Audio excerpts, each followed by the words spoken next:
رسول اللہ صلی اللہ علیہ وآلہ وسلم نے فرمایا، منافق کی علامتیں 3 ہیں: جب بات کرے جھوٹ بولے، جب وعدہ کرے اس کے خلاف کرے، اور جب اس کو امین بنایا جائے تو خیانت کرے۔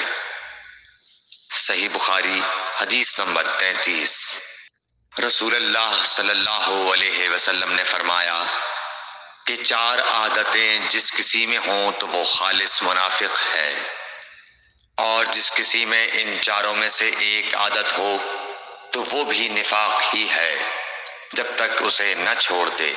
وہ یہ ہیں: جب اسے امین بنایا جائے تو امانت میں خیانت کرے، اور بات کرتے وقت جھوٹ بولے، اور جب کسی سے عہد کرے تو اسے پورا نہ کرے، اور جب کسی سے لڑے تو گالیوں پر اتر آئے۔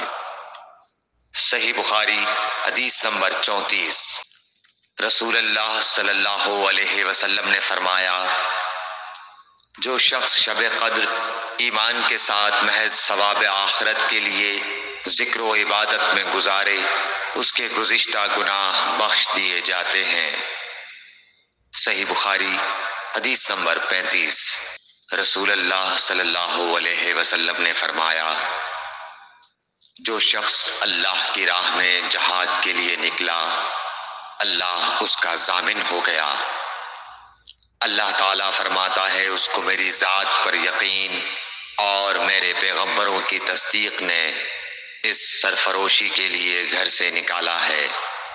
میں اس بات کا ضامن ہوں کہ یا تو اس کو واپس کر دوں ثواب اور مال غنیمت کے ساتھ، یا شہید ہونے کے بعد جنت میں داخل کر دوں۔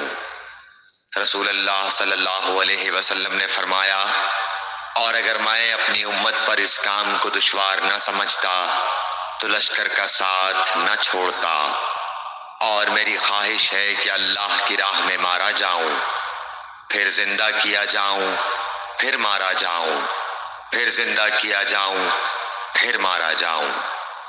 صحیح بخاری حدیث نمبر 36۔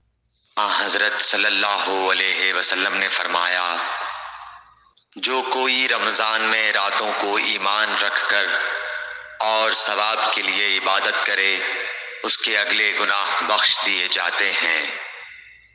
صحیح بخاری حدیث نمبر 37۔